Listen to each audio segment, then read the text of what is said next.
High বন্ধুরা, আজকে আমি চলে গেছিলাম নাড়ু কাকার ডালপুরি খেতে। বহরমপুরের বিখ্যাত ডালপুরি। এটি বহরমপুর স্টেশন, ওই যে। আর ঠিক বহরমপুর চুয়াকুর রেলগেটের ঠিক নিচে, ফ্লাইওভারের নিচে এই যে নাড়ু কাকার দোকান।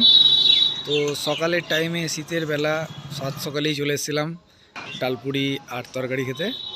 এই যে মেডিকেল কলেজ থেকে আসতেই একদম ফ্লাইওভারের নিচে নাড়ু কাকার ডালপুরি। 8 টাকা পিস, এখন বেড়ে হয়েছে 8 টাকা। অসাধারণ স্বাদ। এখানে একজন ভাজছে, একজন বেলছে, এবং তার পাশে একজন লোই বানাচ্ছে ডালপুরির। চলে এসছে আমাদের হাতে গরম ডালপুরি। তো প্রথম বাইটটা, আহা হা, আসবেন অবশ্যই, আপনারা আসবেন ট্রাই করতে সময় পেলেই। বহরমপুর তথা মুর্শিদাবাদের বিখ্যাত ডালপুরি নাড়ু কাকার ডালপুরি। এখানে ফোনপে পেমেন্টও নেওয়া হয়।